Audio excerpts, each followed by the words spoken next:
Bienvenidas y bienvenidos a todas y a todos.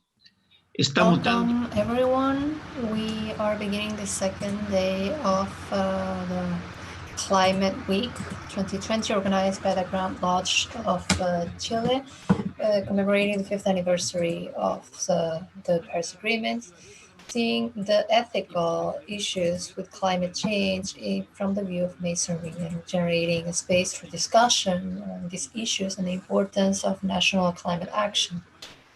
Every day of the week has a different perspective, and today is ethical challenges, global challenges of climate change focused on energy. So today we will reflect upon climate change regarding energy. My name is David Gonzalez Cabezas. I'm from the Bio region, member of the Sustainability and the Climate Change Commission of the Grand Lodge of Chile, and I'll be part of the panel that we have prepared for you today. And I want to leave to you the Grand Secretary, Rodrigo Salinas, who will greet us from the Grand Lodge of Chile, welcoming us to the second day of the Climate Week 2020.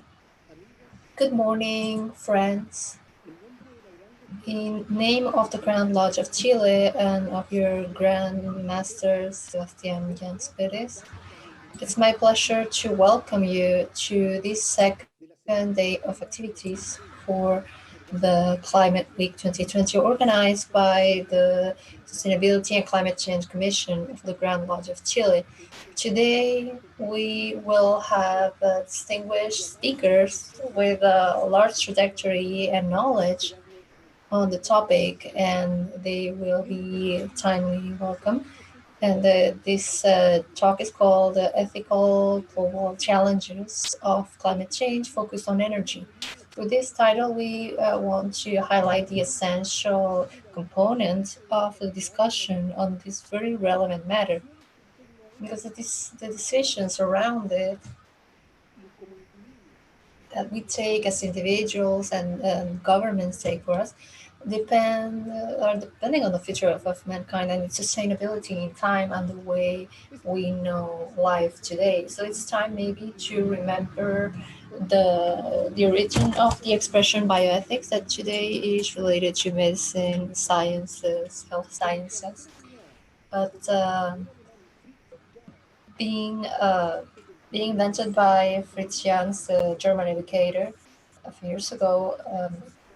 He wanted to emphasize the essentially ethic character of mankind's relationship with the rest of living beings. So the ethical character of this relationship was extended by whom is usually considered the father of this discipline, Van Vincent Potter, the American ecologist, for whom bioethic was the ethic of survival that had to integrate biology, ecology, and health sciences, and philosophical reflection on what is the right path that mankind has to take in order to ensure its continuity in time, particularly facing the progress of technology.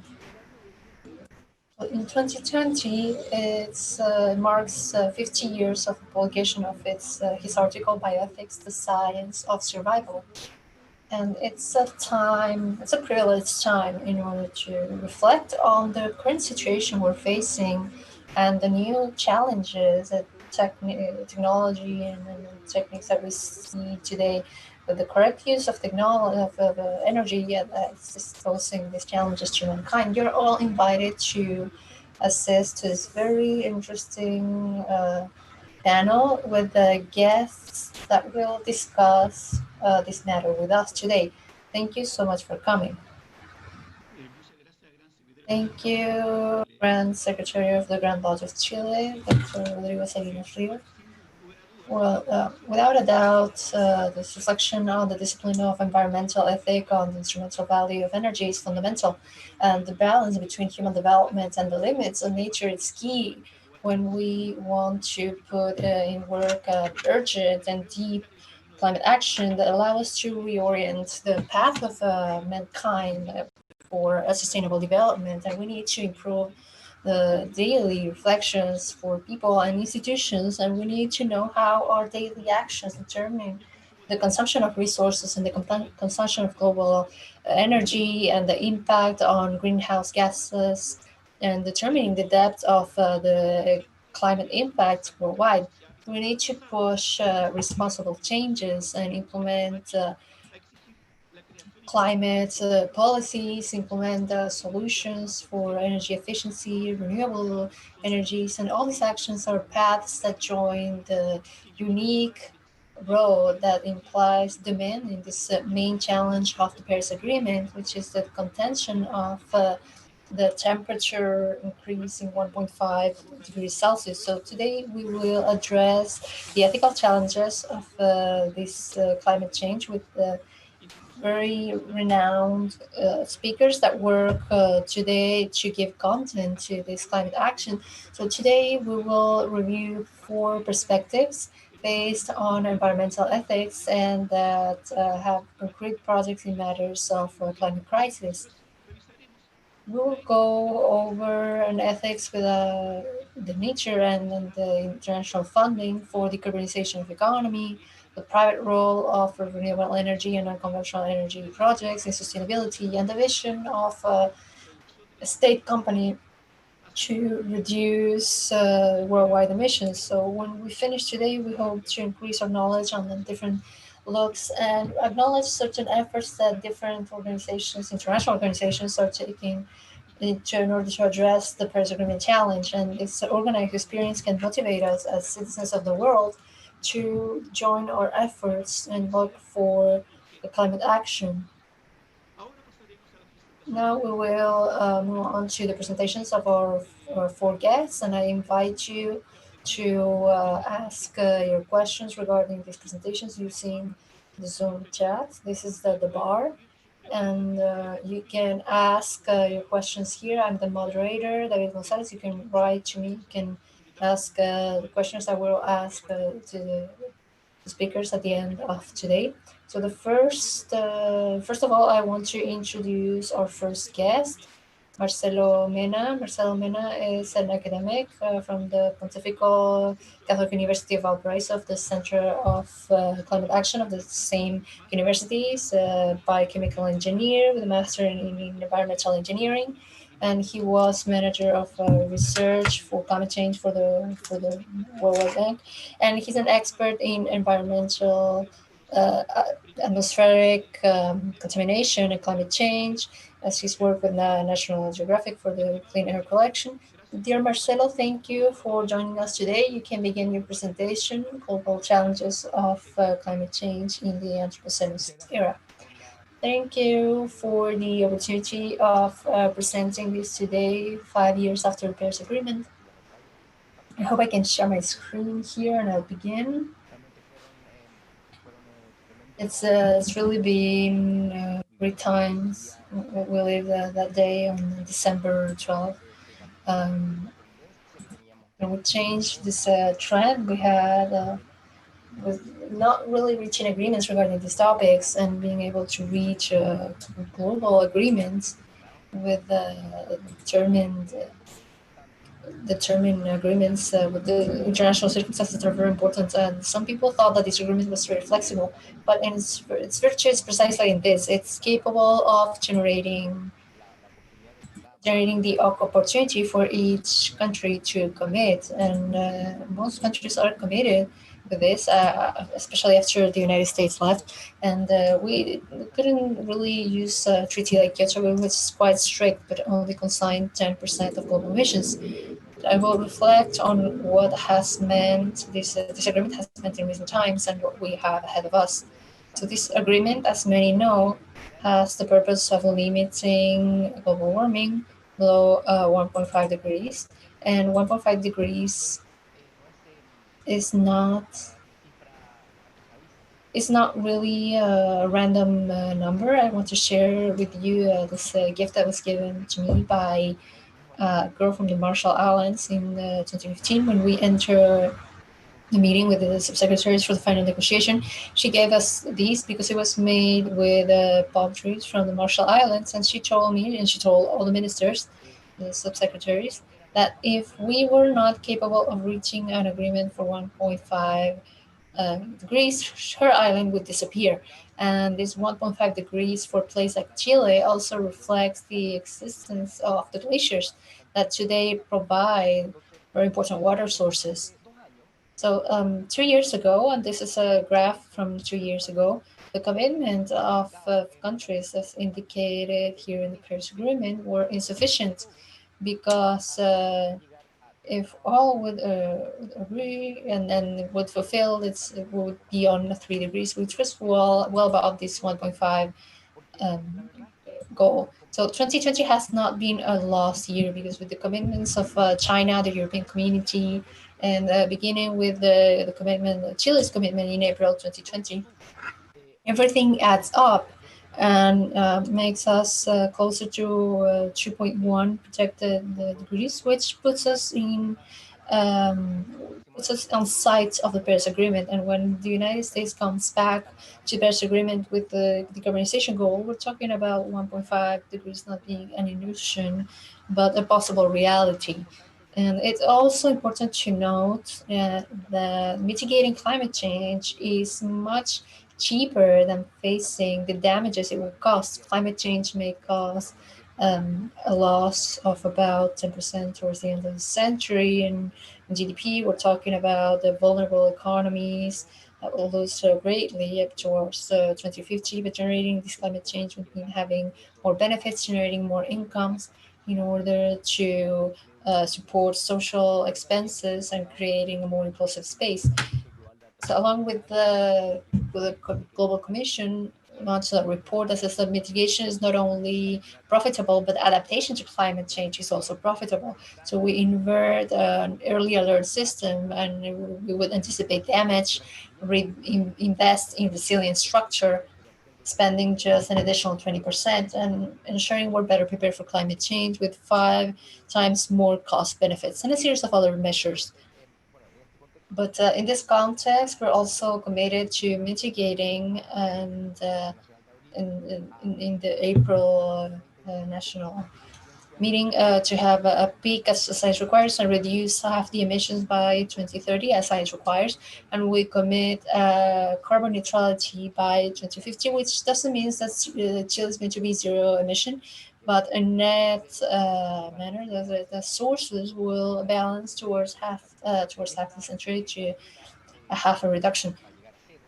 And this race to zero we have, it's a race that it's getting more adept each time. There are more and more countries joining this commitment, and Chile also marked the tone as the president of the COP by signing this commitment because many countries weren't really committed beyond this, understanding all the pandemic geopolitical situation that's been given lately. Why is Chile doing it? Because complying with this commitment would allow to give more investments and decrease operational costs. And that is a great opportunity we have in order to make our economy more efficient. The World Bank studied the goals of decarbonization and indicated that would be about 4% of additional growth possible due to complying with this decarbonization goal. So, leaving this false dilemma behind and then privileging. This manifests with many. I want to give you many updated data so you can ratify. And in places such as Chile, building new energy for the new demand, and then cheapest new source is renewable. Solar, wind, these are the new sources that are more efficient and are more profitable than coal, diesel, natural gas, nuclear, even. So, a good trend today is that all new demands are cheaper to supply them with renewable energy. So, the capacity of installing this and making investment projects in Chile and the world are renewable, non conventional. So, operating an existing central, sometimes is more expensive than building a new wind or solar source. central. And that means that in Chile there is an agreement for closing thermoelectric centrals. And in 2018, we continue with this because it could be more profitable to build a new central and continue to operate with the expensive resources for the operators and for the environment as well.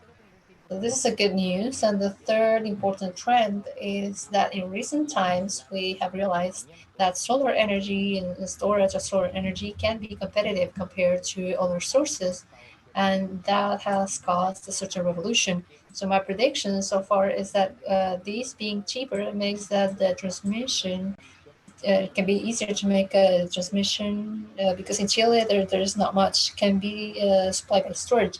So how do we achieve this with solar systems, batteries, and they can inject solar energy during the day, and at night they can also inject because they were able to store, and that's why here we have a new parameter with here we have these solar panels with a 100,000 mega storage, and this can operate about 30 mega for 4 hours or 10 megas for 12 hours. And this is cheaper than what we are paying for.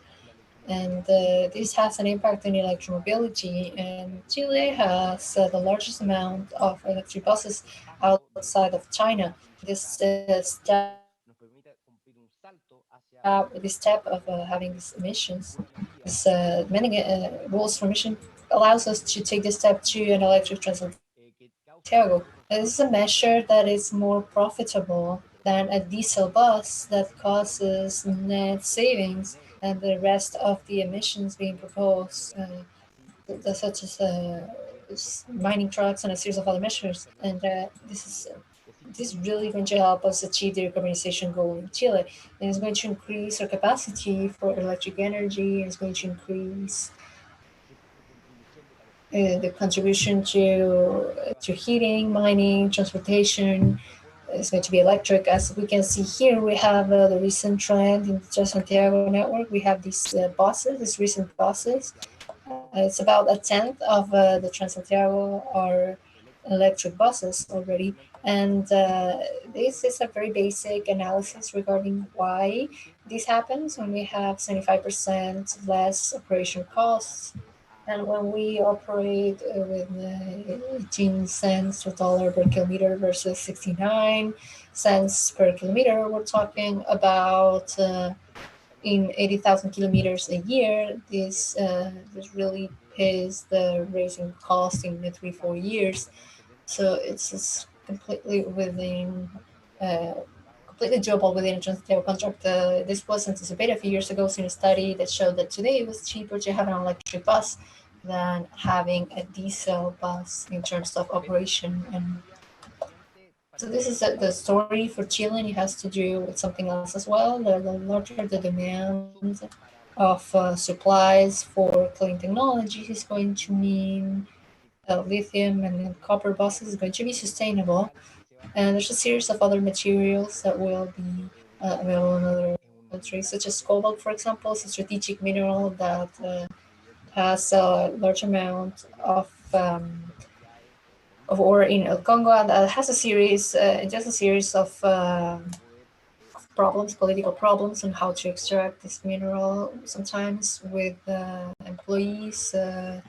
With children employees and large amount of these of Chinese property. So there's a geopolitical issue with cobalt going on, but in internal terms, the larger demand for copper extraction and 7% annual is going to bring doubling in the absolute demand by 2050, and this copper is going to be have to be green. And what does this have to do with carbonization? Has to do that we have a solar potential that is well over our capacity to of using it.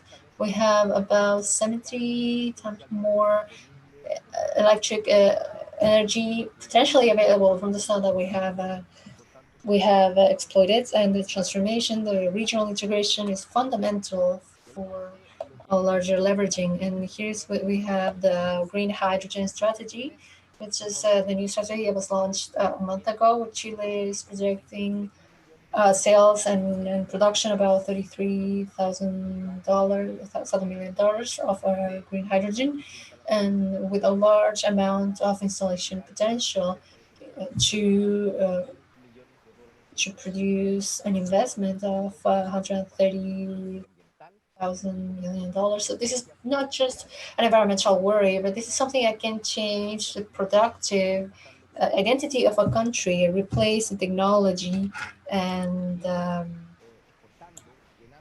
exporting and feeling well, in order to use this fuel for heavy engines required for the extraction.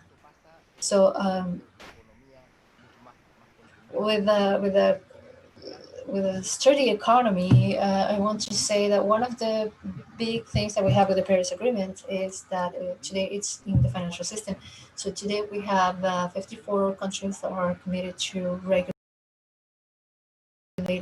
and transparenting the climate risks in the financial sector, companies, financial aspects, and the people in companies such as BlackRock are very deep, because in practice they're administrating pension funds, they're administrating funds such as in Chile, and they can exert a unique pressure to just to interested parties, and they did this with the electric companies, and they allowed to close the thermoelectrical centrals, which is something that's happening in Chile, and they're going strong and saying either you start doing this, or we will just you're just going to change all the managers. So the pressure of the financial system towards the compliance of the Paris Agreement, the fact of just having to acknowledge their own responsibility and transparenting the risks, I think is something that might change global funding, climate funding very well. So a couple of weeks ago in Chile, we announced that from 2021, all companies that minister pensions have to declare their climate assets, or assets that are incompatible with the safe future that we are looking after. So it's not about growth or employment. The path of decarbonization is the path that will allow us to fight poverty, create employment, bring more benefits, and of course, bring a cleaner air. So in this decade, this is decisive, and we need to comply with the Paris Agreement. We need to fulfill it. We cannot gamble the resources of our children. So the question is, which path will we take? I hope we take the green pill, and we can really choose sustainable development for Chile. Muchas gracias, Thank Francesca. you very much. Sabemos que tiene un pequeño invitado hoy día que We probablemente know you tome are una parte, digamos, de you won't be able to stay with us all este day, tema. Tenemos tu but información we y thank you for your agradecemos availability, eso. for all the knowledge that you Eh, provided to us. So thank you very Quisiera much. recordarte I would que like to remind you that towards the end today we will have a room for questions. So we will enable the chat. That right now the chat's not enabled, but we will enable it in that opportunity, and the different guests may respond. So that's why it's not enabled right now, but we will do so towards the end. I want to move on to our second guest. It's Janina Franco. Janina is a senior specialist in energy of the World Bank, and she has worked in Latin American regions, Caribbean, Europe, Central Asia. Before joining the World Bank, she worked in the Harris Institute as a social researcher for the initiative Millennium City, and has a master's in urban planification, an architect of the University of Chile, has post degrees in public and private associations in the energy sector. So, Janina, thank you for joining us. You can begin your presentation called Energy as a Center of the Global Path for Sustainable Development, and of course, with the corporate video we'll present for your institution.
¿Ahora sí me escuchan? Can you hear me now? Thank you very much for inviting me to this event of the Climate Week of the Red Lodge of Chile. I think it's very interesting and I appreciate the invitation. I want to congratulate Marcelo for his presentation. It was quite important. It had a lot of information why we should be interested on this and why climate change is so important and how energy is going to have a part in this. I will share my screen now. Apparently I cannot share it. ¿Sí? ¿Se ve la presentación? Yes, all right. So can you see the presentation? Yes, we can see it. All right. I hope you can see it well. All right, so basically, as the video showed briefly, the World Bank is an association comprised of different organizations, and we work with two organizations, the International Bank for Reconstruction and Funding, and the International Association of Funding to support governments in the sustainable investments, funding, knowledge, and collective action. It's also a branch that works with the private sector, the international corporation.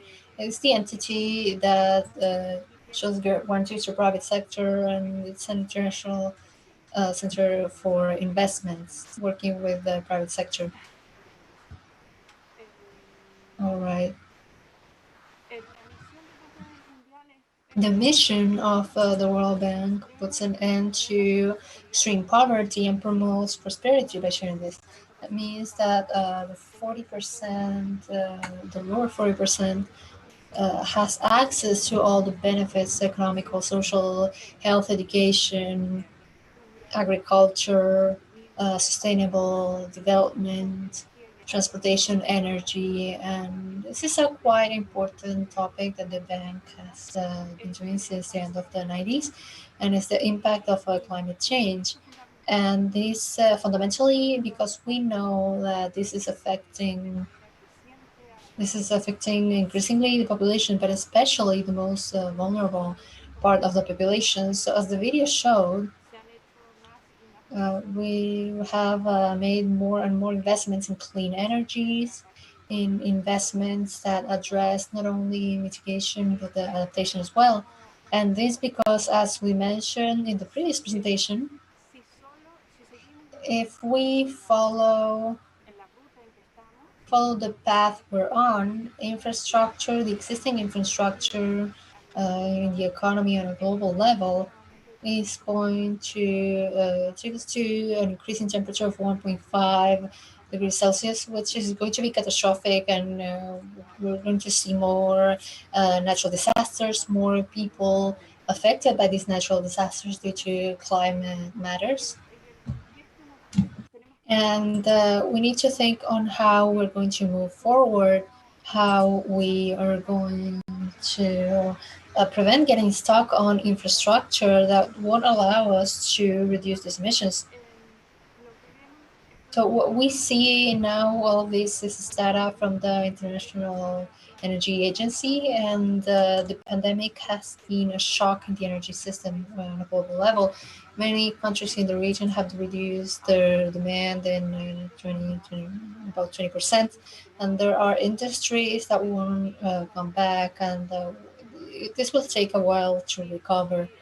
So if in a positive context, if we control the pandemic on 2021, we expect the energy demand to go back to the pre-COVID levels on 2023. And if this takes even longer, we would say that this demand could reach pre-COVID levels on 2025, which in terms of emission will be the first drop we've had, the substantial drop in energy demand, and it may have an important impact for emissions.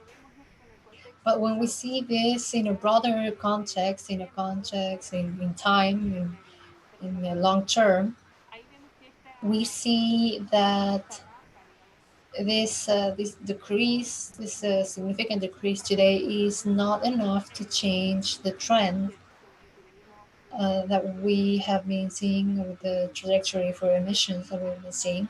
And here there's a projection that the International Energy Agency made on what it means, what this commitment mean for neutrality for the European Union. We reduce, here you see the blue line reduce. What does it mean with the Chinese commitments of neutrality, carbon neutrality? And we see that the way we can address emissions and reduce them is if we ensure that all countries commit to decarbonization. So to reach this trajectory, we've established certain routes, and we see that on a global level, we need to orient our thinking and our future investments. And there's a proposal conducted by IRINA, the International Agency of Renewable Energy, and with three scenarios, not very ambitious, in reaching 2 degrees Celsius, and a more ambitious goal with the Paris Agreement of 1.5 degrees Celsius, and seeing what we would need and how we could develop our energy matrix and industrial matrix in order to reduce these emissions. And the three scenarios are pointing to investing in renewable energies and energy efficiency, because this would be step number one. And then have more electromobility, and to reach the industrial sector, which is the hardest. We are seeing green fuels. We're seeing green hydrogen. Here is becoming stronger, and it's going to be important if we want to reach that ambitious goal. So why is this important? Because I believe that there's been a lot of progress in electromobility. We reach scales that is going to decrease prices, and we're seeing competitive energies. And there are sectors that are more difficult. In the industrial sector, we're seeing that at a global level, or we're seeing 20% of emissions. And in the more difficult sectors, such as transportation, sea transportation, aviation. This is about 8% of global emissions. So addressing these sectors is going to be fundamental to reach neutral carbon economies. This is a change in the way we think, we visualize strategies, and we're not talking about reducing emissions, but of reaching this carbon neutrality. And what does this imply? This implies that we need to work intersectoral and having more convergence in different sectors. And we're seeing that in the pandemic, we have this dent, this decreasing dent, and we have an opportunity of thinking how we can rebuild for more resilience. So these could seem what other changes we can have for this technological revolution in energy that we're seeing, and renewable energies with batteries, electromobility, with the solar roofs, all the infrastructure for chargers, and everything related to it, and how that's going to address the different pillars that we're seeing are going to be important for decarbonization, for energy, residential, transportation, electromobility, and but the hardest sector to arrive is going to be industrial. That's why green hydrogen and renewable energies are going to be fundamental. But to achieve these, we see that Chile has been moving forward in fundamental matters, and we've been able to make our renewable energies more massive, which is something that's really good for different countries in the region. And But for electromobility, we're doing the same thing. It's a technology that starts developing, we start expanding, we decrease the cost, and it becomes cost effective. So the question is how we manage to do that for these industrial sectors that are harder to reach. And we're seeing that these will have this can be done using the strategy that we've been using to develop renewable energies and energy efficiency, which is first of all to make pilots and then show that technology is working, and los beneficios, tanto financieros como sociales, como económicos, ¿no? Y que vayan generando la confianza. Y esta confianza va a hacer que se vayan... And to generate confidence. And this confidence will make us generate a greater business model to generate some concessions at a greater scale in general terms. But this also goes by hand with public policies that may generate this demand. So what we're seeing right now, this decade, for example, 2020, is to consolidate the different changes in electromobility. We've made a lot of progress in that area. But at the same time, we're preparing the path for decarbonization in other sectors. So what Marcela was mentioning, 4.4% of GDP that can be somehow increased with adaptation projects. And what we're trying to say right here is that investing in mitigation and adaptation system is actually expensive, but you're actually investing, but the benefits in the middle term are higher and they will produce higher growth. So in this sense, we need to think on how to make more smart investment. And at the same time, this investment must be compatible with carbon neutrality, because the higher risk that we have is taking decisions today that may have the country caught with unused assets. And I believe that this path that the country is taken on taking out the thermoelectrical generators, it's an important decision, because now we're seeing that this won't be cost effective. So that way we won't have these white elephants. So we need to think about the industry, the mining industry. We need to think about the industry in general, the global steel industry, for example, cement industry, and even the construction industry, how we are making things greener. But how can we take these decisions to reach carbon neutrality? And with this being said, I want to conclude my presentation. Thank you so much. Dear Janina, thank you so much for your presentation. I'd like to mention that from Washington, your presentation was seen amazingly and your slides were great. So it was the perfect combo. And thank you so much for your knowledge, for the path you are sharing with us, and for what the World Bank is doing. So now I'd like to introduce our third lecturer. Once again, at the end of this day, we'll have an opportunity to have some Q&A on the chat function. So our third guest is Mariano Morazzo. Mariano Morazzo is an economist with an experience in negotiation and energetic policies for climate change, energetic transition, and the price of carbon. He started his career in the private sector in General Electric and other financial institutions. And after having a master's degree in sustainable energetic management, he's worked in the Italian Ministry of Environment on different international affairs regarding carbon. He's been an international consultant of Unidos and private operators in different organizations since 2012. He's also been working for Enel, a company that has been present or that is working in more than 30 countries. And today, he's the head of climate change and renewable energies policies at Enel.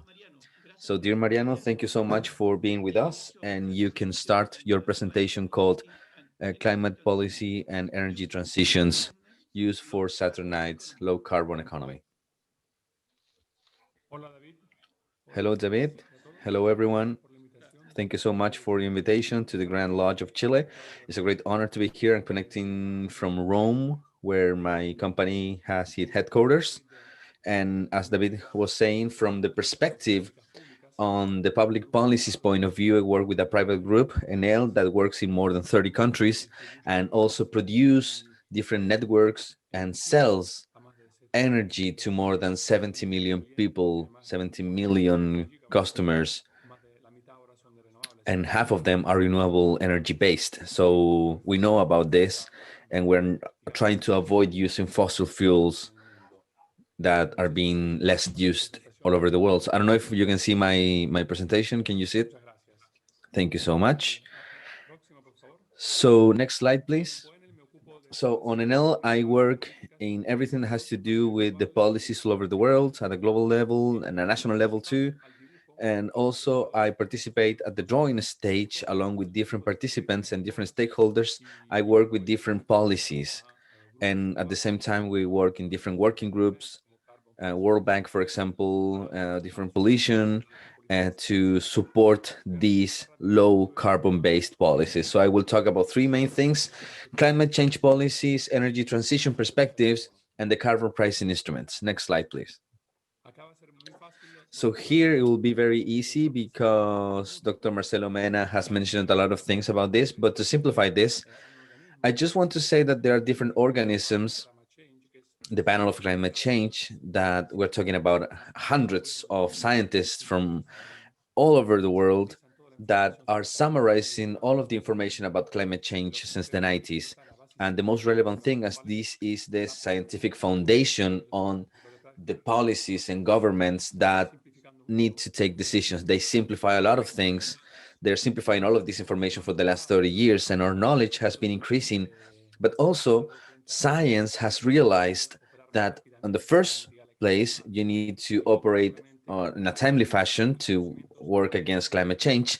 And secondly, as knowledge increase, we know the damage in a better way. Damages usually are higher than we used to think. So in other words, we have more benefits in decarbonizing everything, as Marcelo was saying before.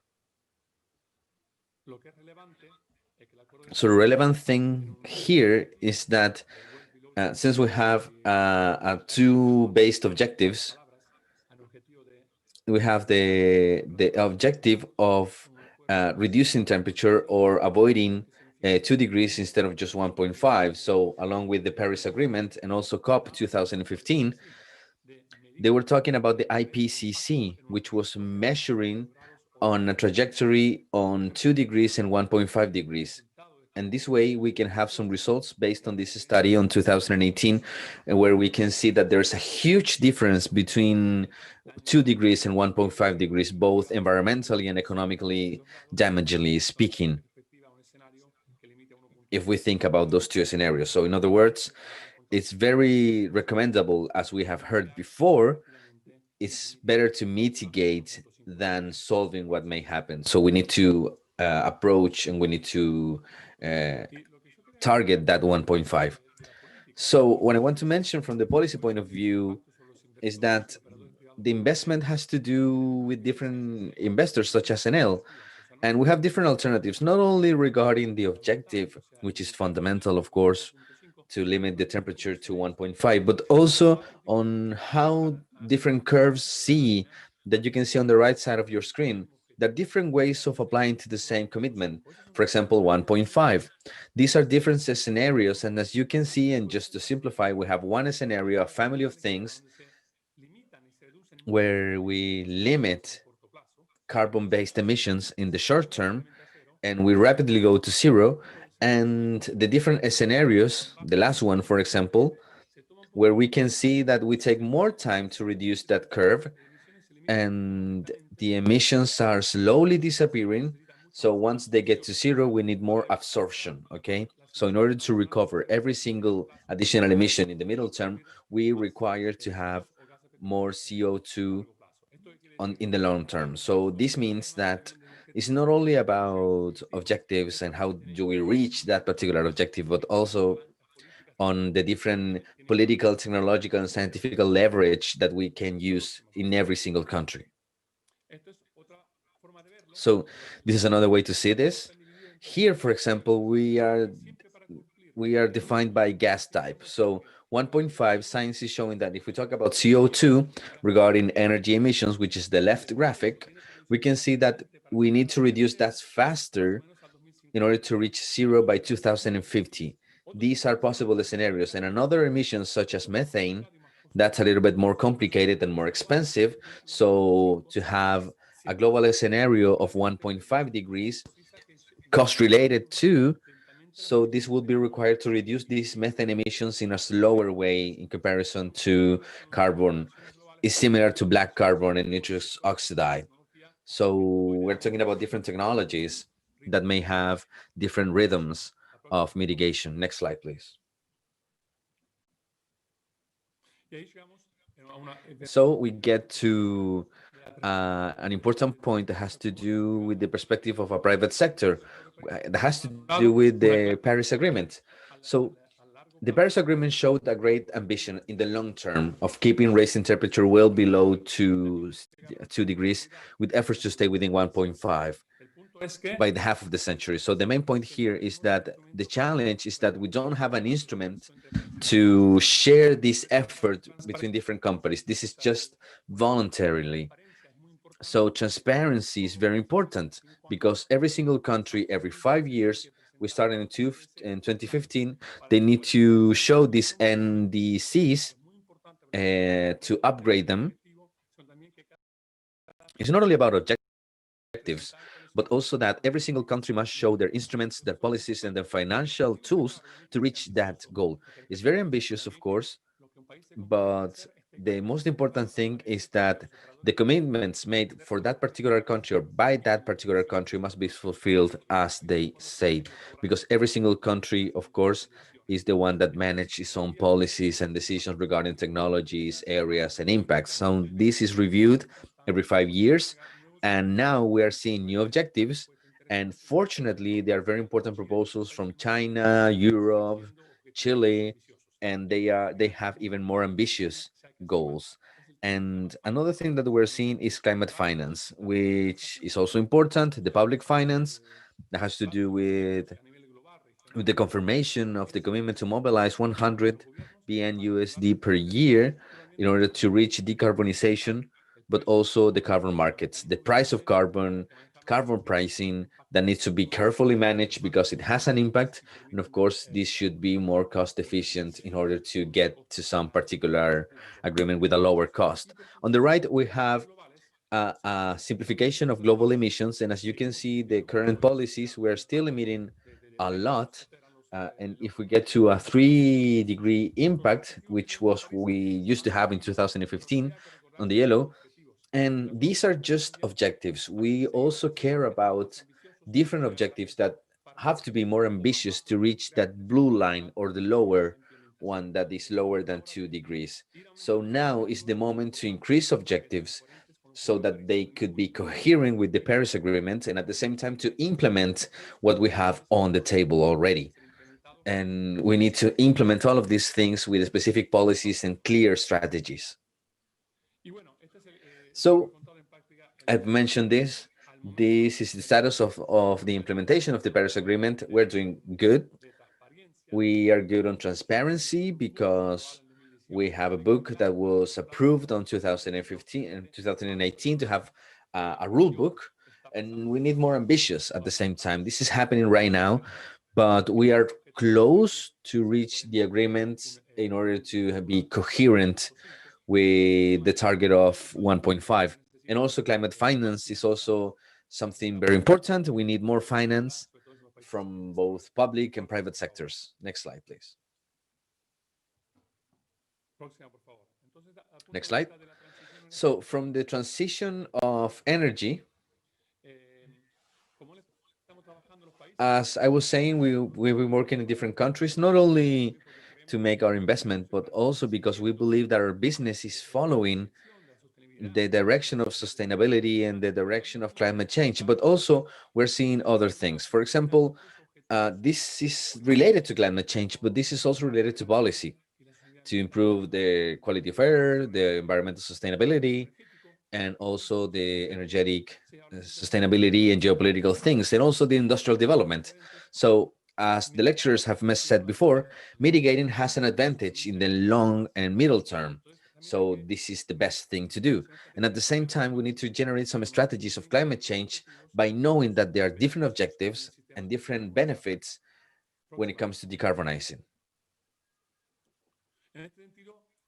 So in this sense, as Enel, we've been working actively in more than 10 countries with different governments to participate on an analysis support to accelerate the transition at a national level.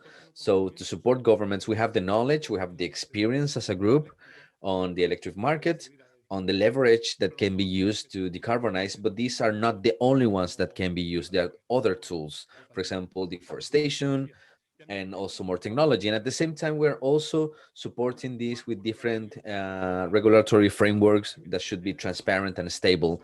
And every single investment and every single investor should be able to read them. And at the same time, we promote effective climate finance programs and market mechanisms. Next slide, please.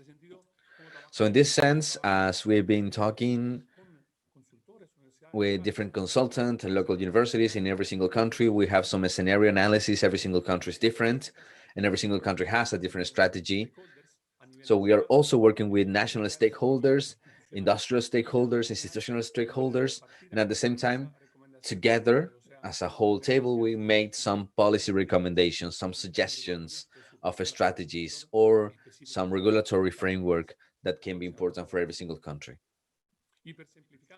And with a higher simplification, what we're doing right now is, as I was saying before, we support this with different scientific institutions. We have long-term strategies, not only related to our energy sector, where we talk about 40 or 50 years of return, but also because the Paris Agreement is asking for every single country by 2020, which will be delayed by COVID-19, of course, we are requiring, or we are being required, an update on our plan. So we need to have a long-term strategy as well. So the Paris Agreement is forcing countries to generate a long-term strategy to see the path of carbon neutrality. Also, it depends on the richness, on the wealth of each country, but also it depends on the chances of actually updating itself in the long term. So in this sense, we are seeing the scenario of 2050, and we have some political recommendations in the middle term to be treated in every single country. So as we can see in this slide, every single country, as we are seeing at a global level, we have different strategies on the reduction on every single country in different areas. So, for example, transportation is one thing, power is another thing. We have more mature energies, and it's easier to diminish the cost right there. Mariano, we have 3 minutes left, so I'll go faster.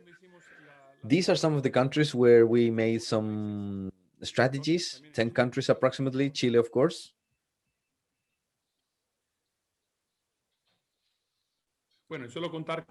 And just to show you a few things, we have some lessons learned working in these countries in Europe, Africa, and South America. And there are some lessons, of course. Every single country is different, so every single government is different. Every single government must draw its own path, its own strategy, seeing the advantages of renewable energies and the way we can take advantage of them. And at the same time, we can see how we can manage the way of eliminating fossil fuels. Chile is participating in this transition.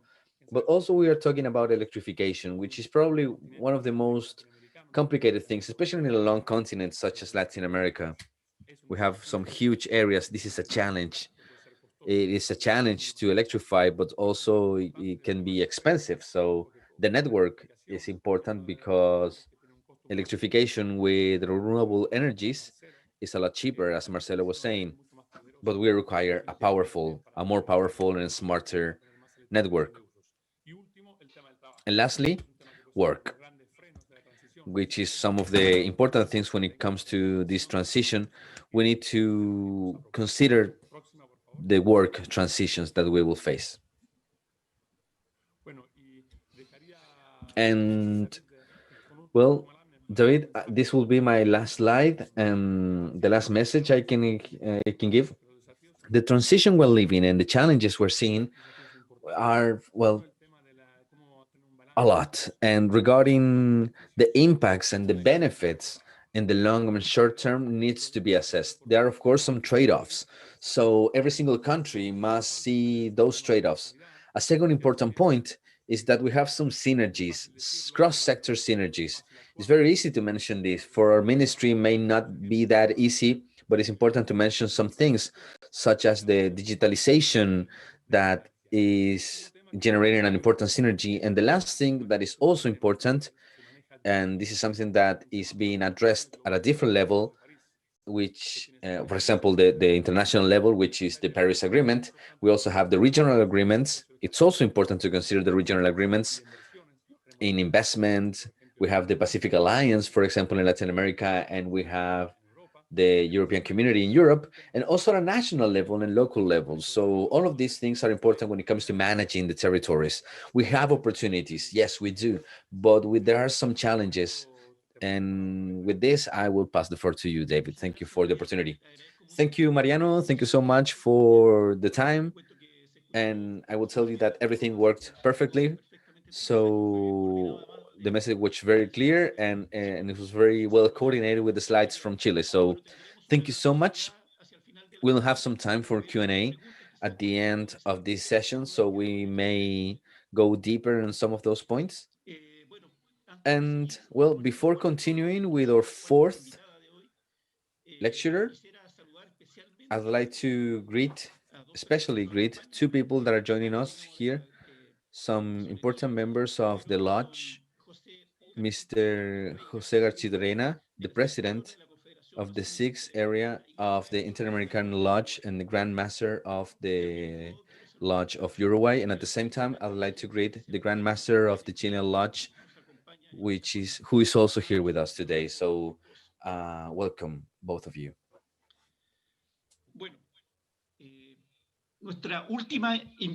Well, our last guest is Maria Teresa González. Maria Teresa González is a journalist from the University of Concepción. He has a master's degree in directive abilities from Spain.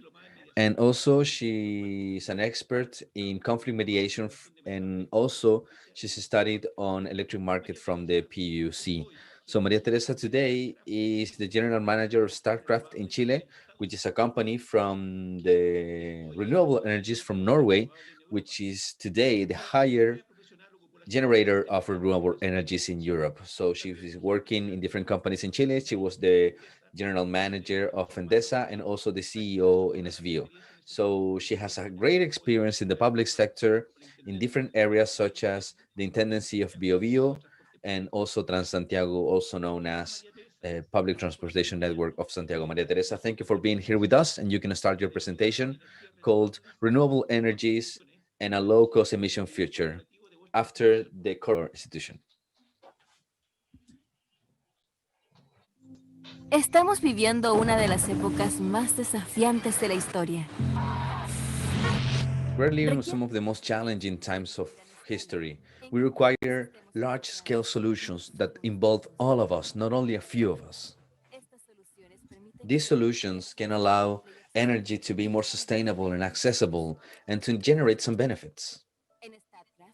So in StarCraft, we are developing this kind of energy way before the climate crisis. We have 125 years of experience producing what the world needs the most: renewable energy, energy that can provide every single business, every single industry, energy that can provide new solutions. It's time to place some limits, to take some clear decisions, and to have the courage to take those decisions without hesitating. So we need to stop thinking about renewable energies as part of the solution. Renewable energies are the solution. So it's time to act. Be with us.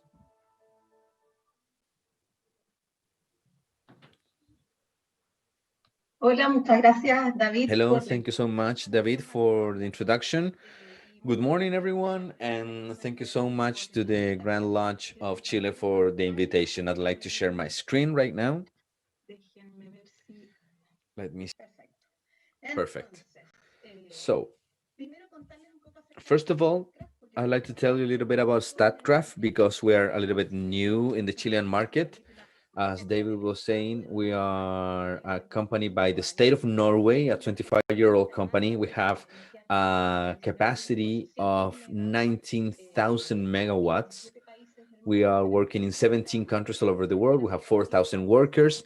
Now in Latin America, we are in Brazil, Chile, and Peru. So this is us today, but we have a strategy to be able to grow in 8,000 megawatts because we believe that in order to face the climate crisis, we need to accelerate the energy transition. And Chile, we hope to increase our production of energy 10 times in the next 5 years.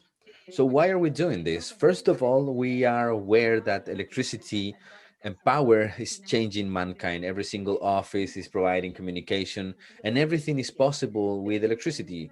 But unfortunately, the most important source of electricity is fossil fuel, and at the same time, they are the greatest threat to our country. The consumption of energy represent 75% of greenhouse gases emissions. So most of our energy also depends on fossil fuels. So we are convinced that we need to change that. In StartCraft, we believe that in order to have the temperature of our country below the point of no return, 1.5 degrees, renewable energies and electrification of energies shouldn't be part of the solution, should be the only one, the only solution. And at the same time, the good news is that we believe that we are able to do this today at a global scale. Renewable energies today are competitive, not only competitive, but they are also more competitive than the rest of energy sources. So I will show you a short video on how we are seeing this transition.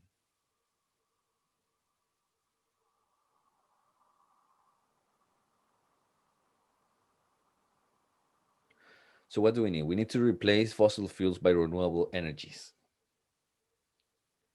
We need to use clean electricity in transportation, construction, and industries. We need to develop renewable energies, zero hydrogen emissions, and carbon capture. We need to improve the efficiency of our energies in every single sector. We need to reach the cost of reaching 1.5 because reaching that is much more cheaper than facing the consequences of it. So as the video says, we believe that it's more expensive not doing anything than doing something. If we aim at 1.5, the cost of energy will be below what we're talking if something happened. And several experts at a world level is saying that 2 or 3 degrees increase, we're talking about 5 or 10% of GDP at a world level. And the good news here is that we run a study every single year, the low emission scenario, where we have some projections by the year 2050 on the way the industry will evolve. And we believe that the industry will be a great ally of this transition that is needed and also the climate action, because we will have higher energy, we'll have an increase in electrification, we will have lesser fossil fuels, we'll have a more efficient use of energy, and we will have some data that we project to the future. And by 2050, the solar capability will increase in 30, the wind capacity in 8, the cost of solar energy plus batteries, meaning the storage capacity, will decrease in 60%, the demand of electricity will double, and all of these things will make that the greenhouse gas emissions will decrease in 44%. So you can see a solar plant that we have in the hydraulic center in Vandia in Germany. We're talking that by 2035, solar energy will be the main source of energy in the world. Here we can see at a graph how we think things will move in the future. So we have the reduce of carbon by 2050 and a very important increase in the use of solar energy and wind energy. Transportation, according to our projection, will be electrical by 2050. 60% of vehicles will be electricity based, 100% of vehicles will be electric, and the demand of oil will be reduced by 43%. We believe that the increase of the electrification of transportation will be increased by 20. And a fun fact to share with you, since I come from a Norwegian company, in Norway, we have committed that by 2025, every single new car that can be traded will be electric cars. And the Norwegian government is also generating the first commercial airline between both cities that we're talking about 100 kilometers. There are some technical challenges still, but the Norway state is aiming to generate also an electric-based air transportation. And the most important operator of that airport, which is also state-based, is also committed by 2040, every single domestic flight will be electric-based. By 2050, as I said before, almost 100% of new cars will be electric cars. And this is also showing us some challenges. And the most important challenge is flexibility, because solar and wind energy, they vary a lot. We don't have production during 24 hours of the day. So we believe that hydroelectrics with reservoirs are a great solution. Flexible gas is also a solution to provide some stability to the system. And the flexible purchase on the side of the demand is also that should be regulated. As Marcelo Mena was saying, batteries for storage, that is also very expensive today. Their price will be reduced and they will be more critical over time. Now, as I was saying, our mission is optimistic. There are some important signs. 2019 was the first year in decades in which the energy demand increased, but the production of fossil fuels decreased. And also that despite the COVID-19 crisis, the investment in renewable energies are still intensive. They are growing. Actually, in Chile today, we have 160 projects being built, most of them renewable energy based. We're talking about $14 billion of investment and 16 billion that are being assessed today, which is also good news. And as I said before, the green hydrogen strategy that was presented by the Ministry of Energy is also opening a world of possibilities so that our country can be a leader in solutions in our way to carbon neutrality. Now, the message is that we need to take care of this sustainable energy transition. We believe that we can move forward towards carbon neutrality that can allow us to have the temperature of the planet below this break point. And in order to do that, we need more awareness. We need financial stability, as Marcelo Mena was saying. Is hopeful. It's great to think about what BlackRock is doing with the different signals, the market. They are sending letters to every single CEO in companies where they are investing, and they told them, stop thinking about the short term, start thinking about the long term. And obviously now they are taking action. They are making the walk the talk, and they are putting a lot of pressure to those companies to assume some carbon neutrality plans, serious carbon neutrality plans. And at the same time, we require a lot of political will on this to make real progress. And we believe that Chile is being an example for the world. And this is a public knowledge for the former Ministry Mena, because he has worked very hard on this reflection, on this discussion, and he's pushed the public policies. So kudos for that. We believe that this can be done, and Chile can be a great example for the world. Thank you so much. María Teresa, Thank you so much, Maria Teresa. Thank you so much for your presentation, for your will, for being with us, and to share what your company is doing. And I believe that these are very important lights, that a state is developing business strategies that can be a support for these huge challenges that mankind is facing today. Thank you so much. So, dear guests, as I told you before, now we've had our 4 presentations, and from now on we have some time for Q&A. 20 to 25 minutes where we can talk and discuss on the different questions that you may have. As an organization, we have a question prepared for our lecturers. I'd like to start with that question, but from that point on, now the chat function is being open, so you can answer and you can ask everything you want on the chat function. I will ask the lecturers, and if it's specific for one lecturer, you can also mention that. So the first question is the following question.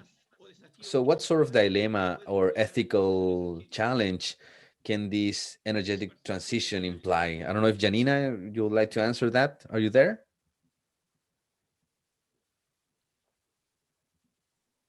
Okay.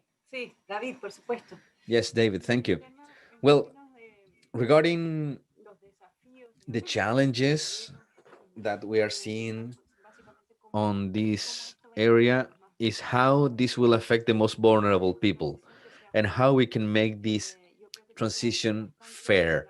And I believe that this is been made in different countries, and we are following the example of South Africa and Poland. We are also seeing examples of Spain and Germany to see how different governments are supporting people that are somehow left behind because the fossil fuel plants won't be working and producing anymore, and how we can take those people into participating in an economy, right? So I believe that's an important challenge. How are we going to train those people to have them reinserted in those economic activities? And I believe that training technicians in green hydrogen and how green hydrogen can be a new industry that can provide knowledge and training and capabilities to people, it's also important. And another thing that we are seeing a lot is access, affordability in general. Is that these technologies shouldn't imply to the population higher prices. So we need to provide some concessions so that technologies can grow in a scale, storage, flexibility, all of these things without increasing the energy prices. And this is also a matter of concern, but at the same time, is that due to this higher scale, we should be able to reduce prices, and this should be good for people. I believe that's my answer for now. Thank you, Janina. Are you there, Mariano? Yes, I am. Well, of course, I agree with what Janina has said. I believe that these huge companies are the ones that should have an impact on the distribution on the energy transition. So considering time, this accelerated time that science required to have an impact on ecosystems and also economic activities. So the important thing is to manage this with the adequate policies by simplifying three dimensions, I believe. The first one is actually probably the most important one. It has to do with communication when we talk about policies, but also on the temporary basis. All over the world, in every single country, we have a trade-off, right? We have a lesson on how much did you sacrifice for these strategies that will have some sort of impacts and some sort of challenge. So how important is to carbonize, for example, to have a healthy planet and economic living planet to our grandchildren, for example. So that's the ethical challenge. How much are we going to sacrifice today, and what will be the impacts today, thinking about the future? The second point is more visible. That has to do with the impacts in different countries, in different dynamics, how this has an impact in different economies. And with the Paris Agreement, we haven't solved emissions yet. We have improvements thanks to scientific innovations. Chile is an active country, but there are other countries in Asia and Africa that are growing a lot, but it's a huge challenge for them to think about how, according to their economic capabilities and how to, according their financial and technological capabilities, what's their responsibility on a global scale on helping them, as the Climate Convention mentions. So has to do with impact among countries. And the third point probably is the most complicated one between different sectors and different social classes and economic classes. Carbon is the first thing, right? There are a lot of workers working in mining for coal, good people that are working, and nowadays they see unemployed, and this has a cost. We need to do it, of course, yes. But at the same time, this should be in a less evident way because this has an impact in people that have to change work, have to change city. And what are the instruments that we're using as we are doing in Europe, for example, regarding incentives, that this has an impact on the price of energies. In France, for example, they had a problem. They had a high tax in coal and it worked perfectly, but there was an impact in transportation. So the impact in the short term among different sectors, workers, technology is a very delicate balance to have. And we believe on that. And we're also working about this in Latin America because we believe that this is the most efficient way. But at the same time, every single expert agree on that this should be managed accordingly with the proper pace and the proper timing, considering time, for example. So the balance between efficient markets and efficient instruments that can provide security for the most vulnerable workers, that's something that we need to address. That's a current issue and complicated issue. Thank you, David. Estoy aquí. Coincido plenamente. Teresa, are you there? Yes, I agree with Mariano.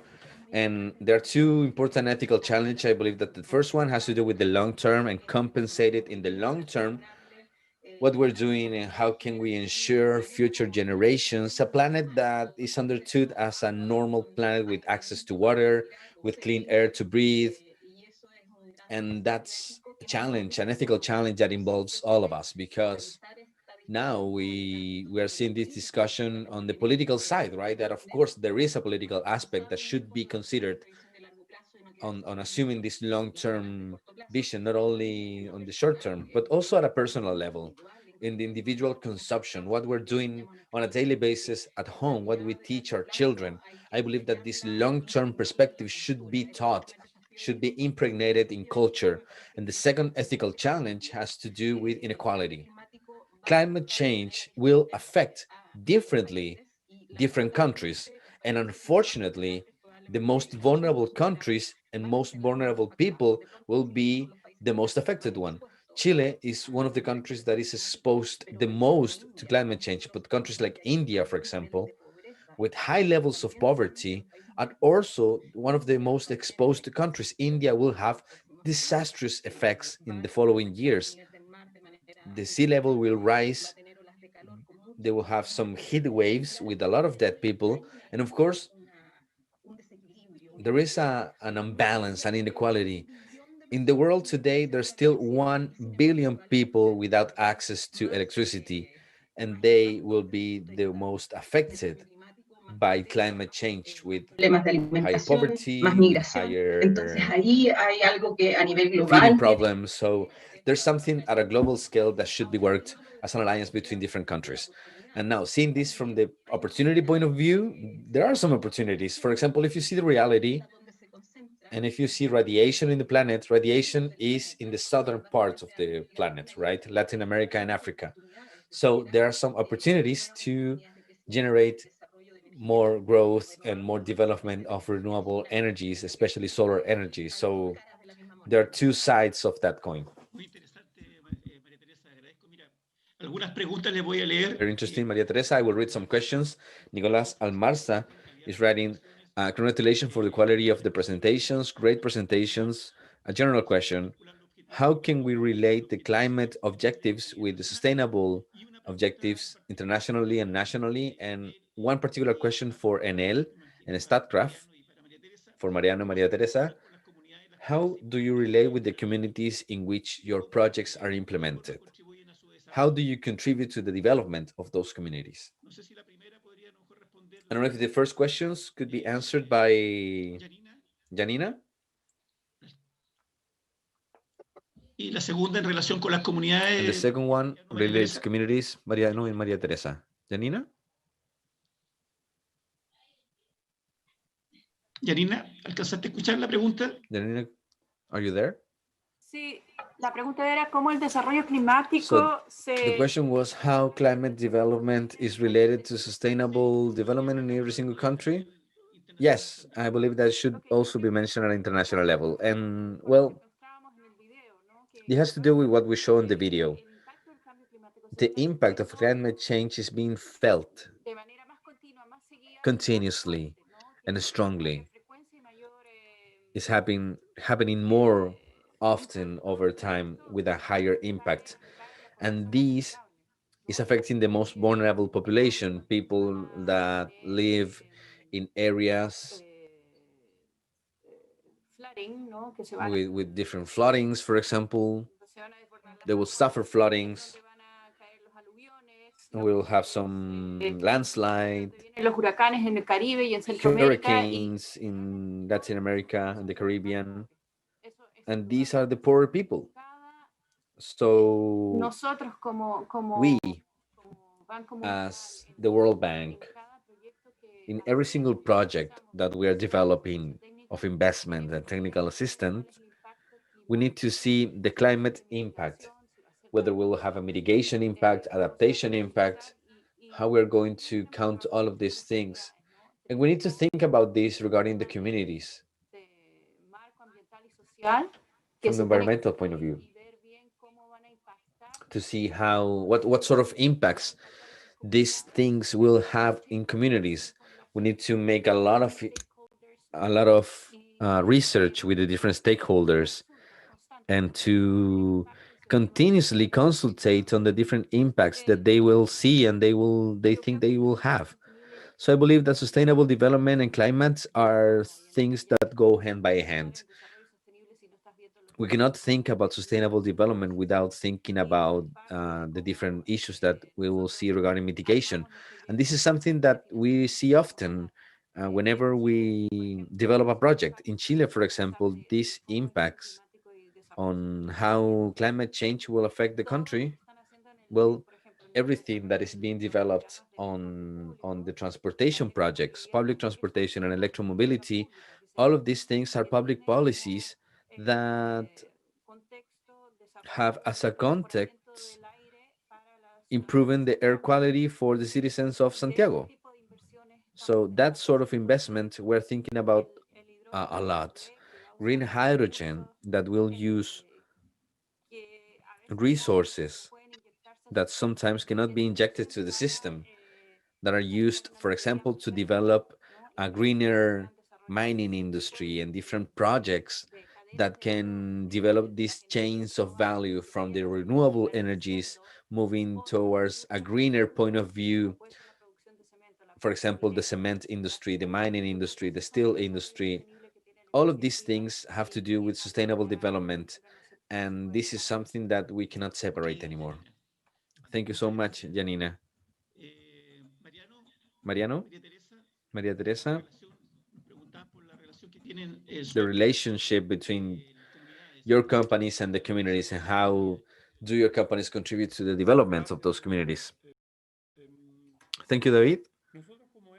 Well, as Enel, we have a sustainability function that has been very active, but in the last 6 years, Enel moved his business strategy to the alignment of the sustainable goals and to the sustainable development linked bonds. We are talking about loans that we promise to the investment regarding the sustainable goals from the UN.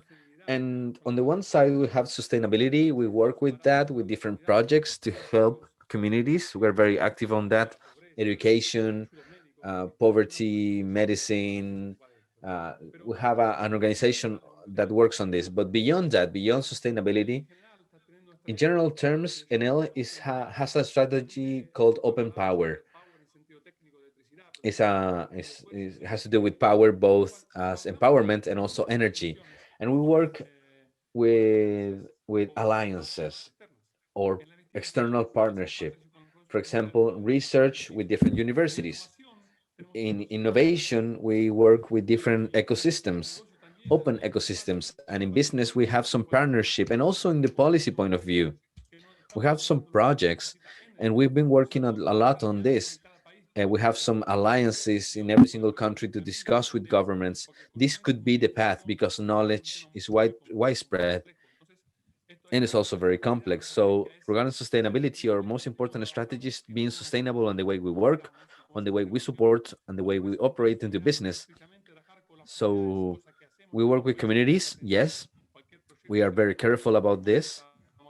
We work with every single stakeholders. We will respect not only the rules of policies, but we want to do something else, but also every single business strategy. We aim to work at different scenarios. So we aim of being a very sustainable company. Thank you, Mariano. Maria Teresa, do you have anything to say? Okay, David. Well, for us, the relationship with the communities and stakeholders is an important thing. Of course, the acceleration of the energy transition that requires an intensive construction of energy products has an impact in the territories where we build. We need to acknowledge that. So we need to take care of those impacts. It's key for us to consider three things that are very important once again when it comes to taking these projects to the territories.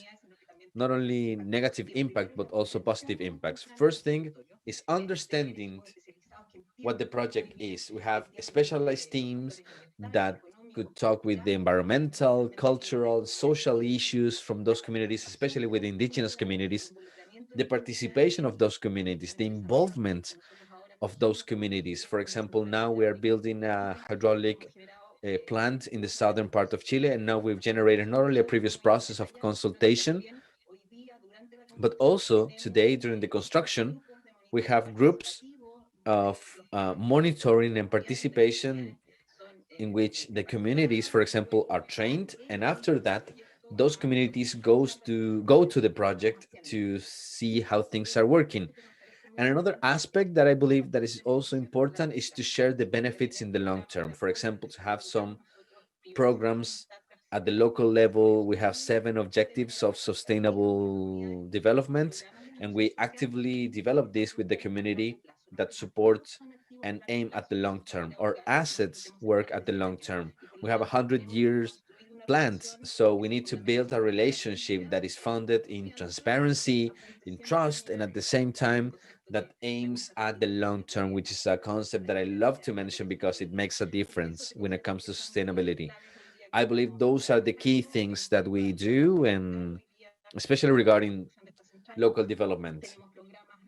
We have some programs on the promotion of female leaders because we believe that we work with the gender identity and the objective number 8 with decent work. So on that line, we've trained people in those territories that didn't have access to work. Today, they are working in our power plant and they have ethical wages, and we have different lines of work. So we get along with the communities on what do they need, what makes sense to them.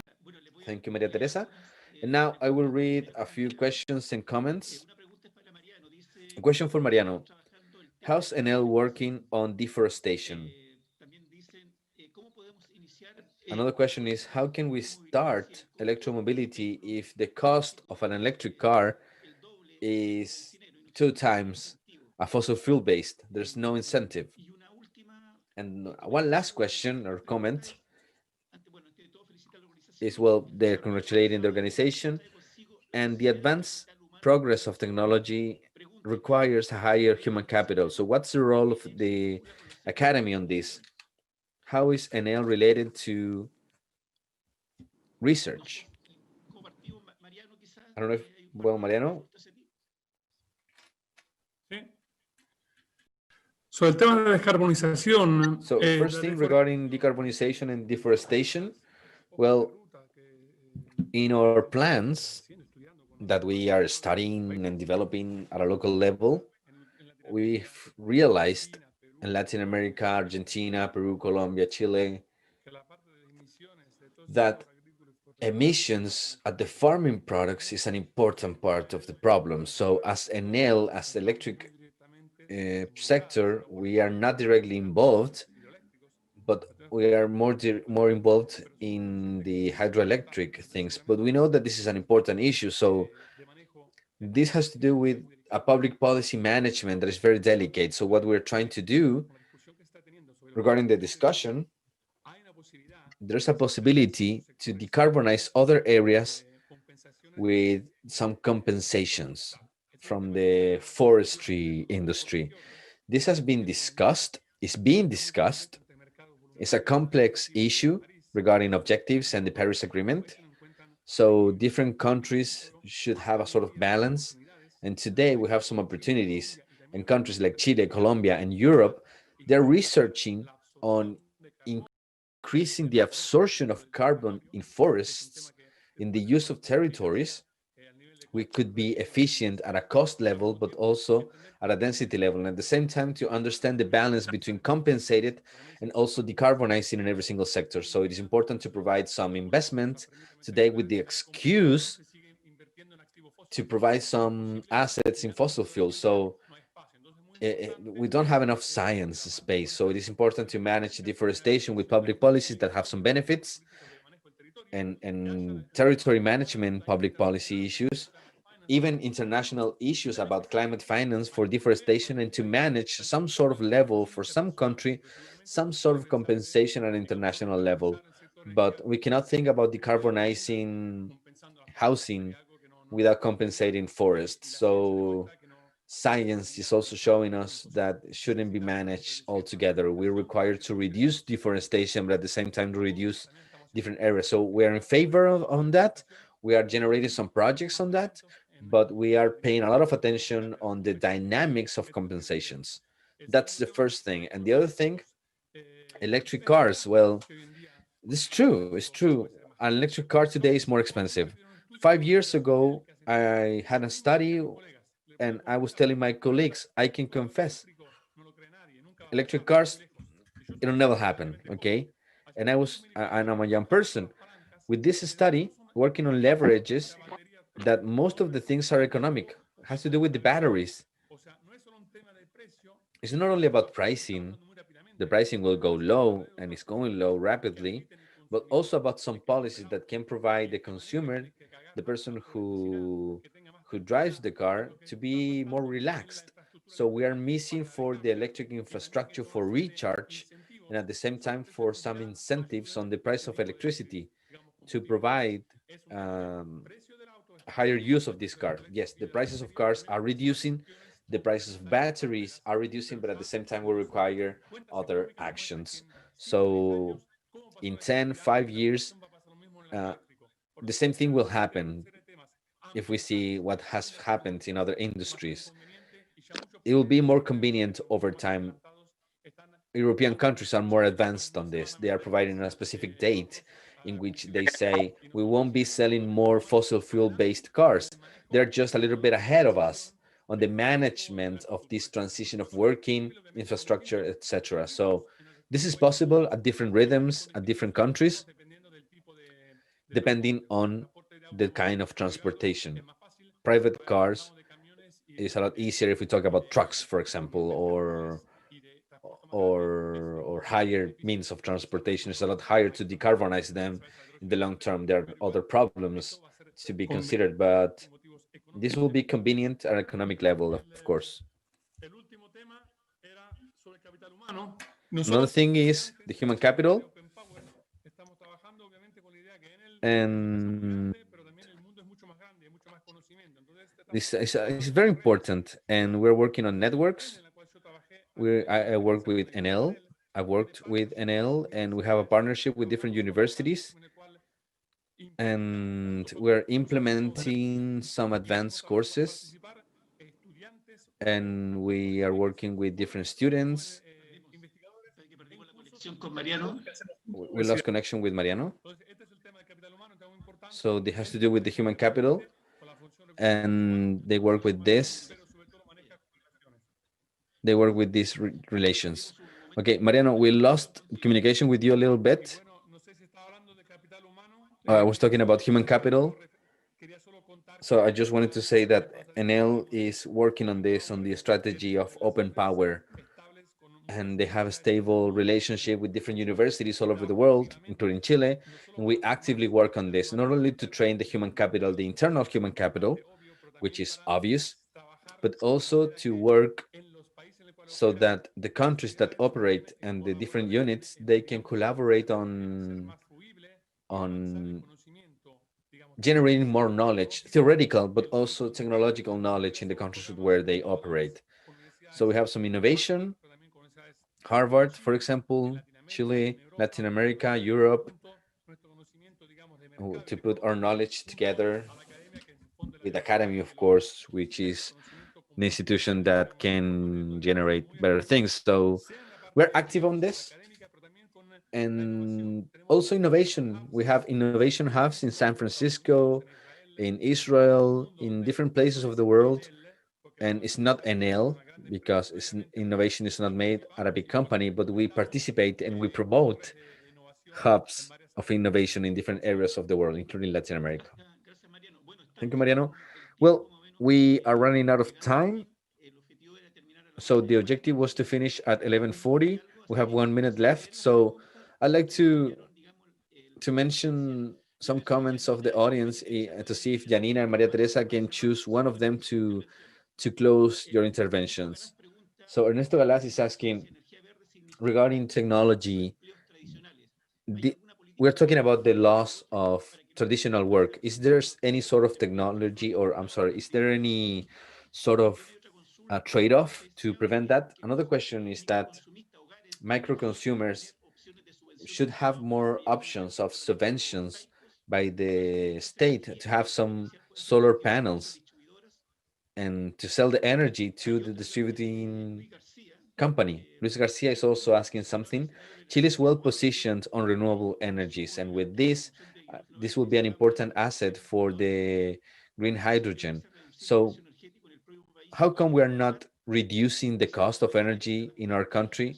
And for Maria Teresa, the plants of StarCraft are huge.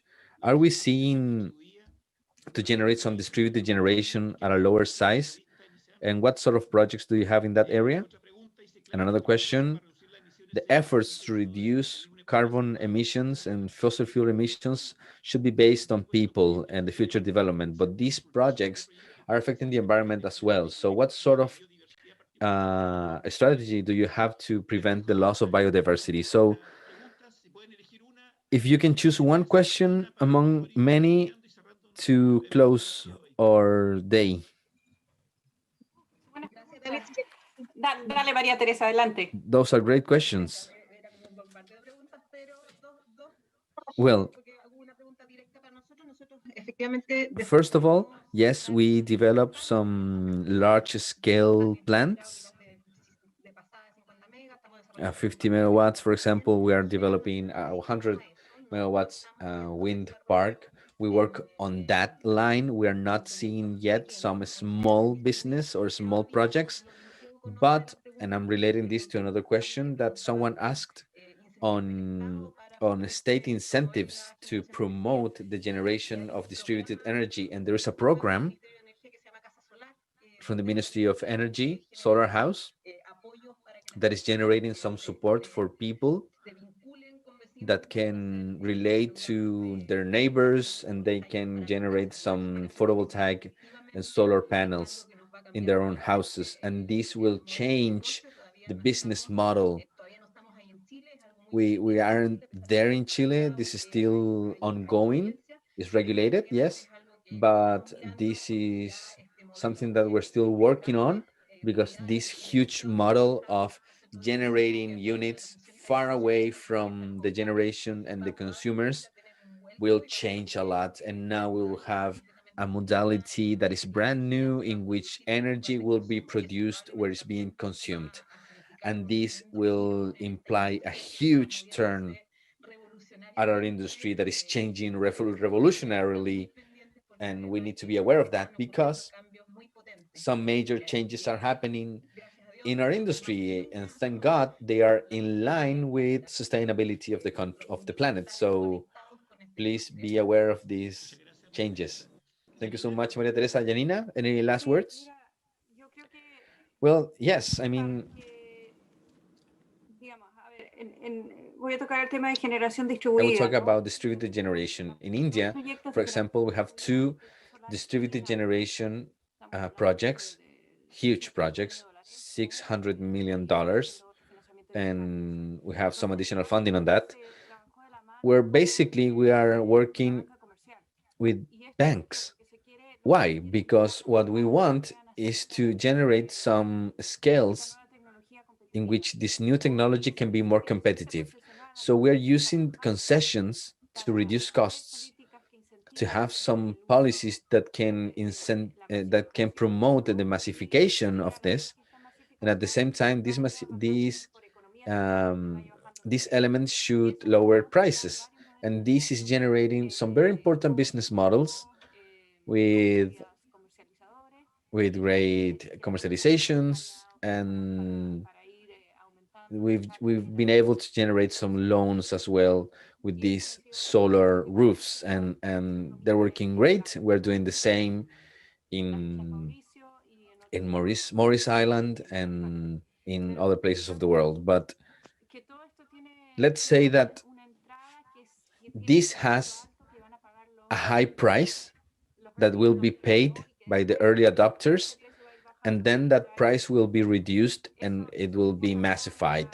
And the same thing happened in what Chile experienced with renewable energies. And there was a question on why we haven't reduced the prices of energies.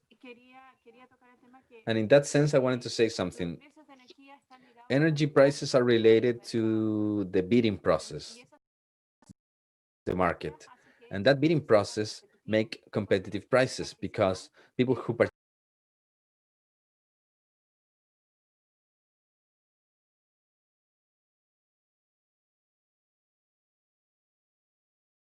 that will be increasing on 2021 was made by the bidding process made in 2016, 2017. So it shouldn't be reduced because the market already bid that process. And it started to work a few years later. But what's happening in the market is that the renewable energy today is not injected. We have more renewable energy that the system can absorb.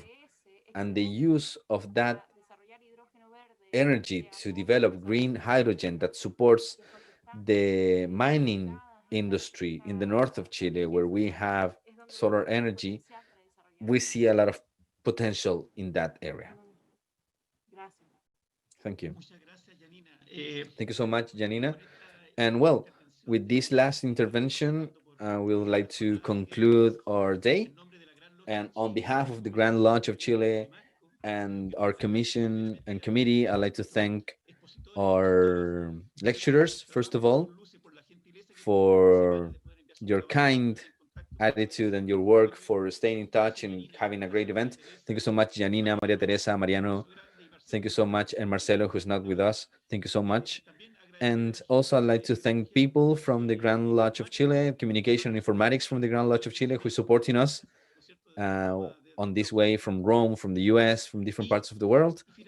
And finally, I'd like to thank every single one of you who were connected for participating on this idea and the challenge that we're facing today. And once again, I'd like to invite you to tomorrow, Wednesday, December 9th, 10 a.m., where we will go to day 3 of this climate week.